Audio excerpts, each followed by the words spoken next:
mas por que os Sith antigos se recusavam a usar sabre de luz? Pois é, vem comigo para entender essa história, mas eu já adianto que é por um motivo bem sombrio. Uma arma elegante para tempos mais civilizados, o sabre de luz foi por muito tempo um símbolo dos Jedi, uma imagem de esperança e justiça. Durante o auge dos Jedi, na Era da Alta República, os sabres eram adornados de várias formas, com guarda-mão, raios de plasma laterais ou até mesmo se transformando em lâminas maleáveis, como um chicote. Por outro lado, os Sith também usavam sabres de luz, e a maior característica era sua lâmina vermelha. Mas será que todos os Sith usavam essa arma? Bom, o que mais diferenciava os Jedi e os Sith de outros usuários da força eram os sabres de luz. Dito isso, existiam outras religiões e grupos de usuários que não possuíam uma arma tão característica, tendo a própria proximidade dos Jedi e Sith devido à sua rivalidade milenar como o grande motivo dessa similaridade entre ambos os grupos. A própria origem do sabre de luz é mais antiga do que as ordens Jedi e Sith, tendo o primeiro sabre da história criado pela espécie dos Hakata. Eles eram uma espécie antiga com um avanço tecnológico imenso e caracterizados pelo uso do lado sombrio da força. Inclusive, esse uso prolongado levou ao seu declínio, corrompendo sua sociedade de dentro para fora, mas não antes de criarem uma arma conhecida como Force Saber, que era basicamente uma lâmina de energia criada a partir de um cristal desenvolvido em laboratórios. Porém, essa lâmina era emitida através da energia do lado sombrio da força, canalizada pelo usuário, o que já não funcionaria para usuários do lado luminoso da força como os Jedi. E foi justamente a ordem Jedi, os precursores dos Jedi, que criaram o primeiro sabre de luz moderno, combinando uma tecnologia de fora de seu mundo original com um ritual de forja, aprendendo a congelar um feixe de laser. Os sabres de luz mais arcaicos eram conhecidos como Proto-Sabers, contendo um cristal que focava o laser dentro de uma empunhadura, da qual uma lâmina de energia era emitida. Porém, a principal diferença estava no uso de uma bateria externa, já que essa tecnologia ainda era bem primitiva. Um cabo conectava essa bateria à empunhadura e os usuários precisavam carregar as baterias com eles. O primeiro sabre funcional era conhecido como Primeira Lâmina e foi construído em Titan pelos Jedi. O sabre acabou evoluindo e sendo atualizado para os designs mais modernos que conhecemos, não mais precisando dos cabos ou da bateria externa. E isso era algo bem comum, essa modernização dos sabres de luz. A Jedi Vima da Boda, por exemplo, que sobreviveu ao grande purgo Jedi e à queda do Império, possuía um sabre de luz de 10.000 anos. O sabre tinha as características modernas e não se assemelhava aos Proto-Sabers, obtendo as melhorias ao longo dos anos. Esses designs primitivos de sabre de luz tinham uma falta de estabilidade extrema, algo que gradualmente foi sendo corrigido ao longo das eras. Essas armas raramente usadas deram espaço para os sabres de luz mais elegantes e mais conhecidos. Porém, muitos dos avanços nos sabres são creditados aos Lordes Sombrios do Império Sith, que após a disseminação do uso de sabres começaram seus experimentos. A substituição das baterias por uma célula de energia dentro do punho é uma modificação dos Sith, que também foram responsáveis pela criação dos primeiros sabres de luz duplos, segundo as informações no holocron do Jedi Tedrin, tendo a figura de Exarcan como o primeiro Sith a empunhar um sabre de luz desse modelo. Apesar desses avanços nas tecnologias de sabre de luz terem vindo do Sith, a maioria dos Lordes Sombrios antigos rejeitava os sabres de luz e utilizavam as espadas Sith. Elas eram basicamente armas de combate corpo a corpo usadas durante o Império Sith, de 6.900 ABY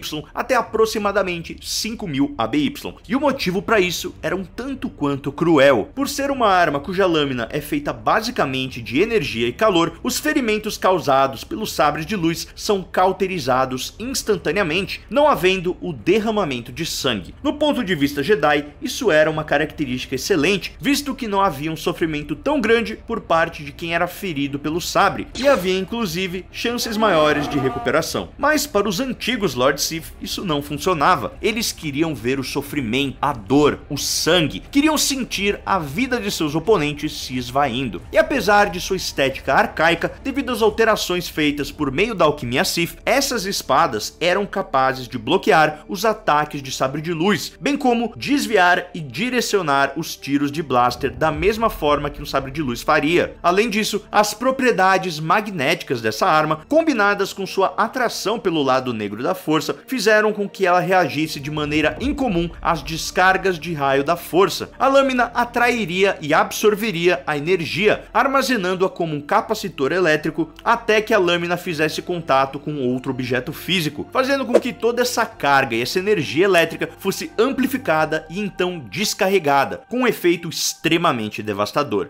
Essas espadas Sith eram muito similares às armas utilizadas pelos antigos Jedi, as katanas Jedi, porém as usadas pelos Lordes Sombrios eram potencializadas pelo lado negro da força. Essa versão Jedi tinha suas origens em Tython, como os sabres de luz, e pertenciam ao templo Vurtep da Ordem Jedi. Esse templo era um monumento à arte da metalurgia e seus alunos forjavam as armas no fogo de um vulcão. Os andares inferiores do templo formavam um domo que utilizava o calor da lava fluindo para abastecer as forjas. As katanas eram lâminas de metal sólido impregnadas com a força, que não precisavam de uma fonte de energia, já que elas brilhavam com o poder da força fluindo delas. Porém, ao longo do tempo, todos os Lords Sith passaram a utilizar o sabre de luz com uma característica muito marcante, a cor vermelha, utilizando cristais sintéticos como a tradição estabelecida pelo Lord Sith Karnes Moore do Legends. Eles se diferenciavam dos Jedi por causa de suas lâminas, ou como no cânone, através de um ritual conhecido como o sangramento do Cristal Kyber, no qual o usuário do lado sombrio depositaria todo o seu ódio, raiva e sofrimento dentro do cristal, tornando-o vermelho. As espadas Sith foram vistas pela última vez em 14 DBY,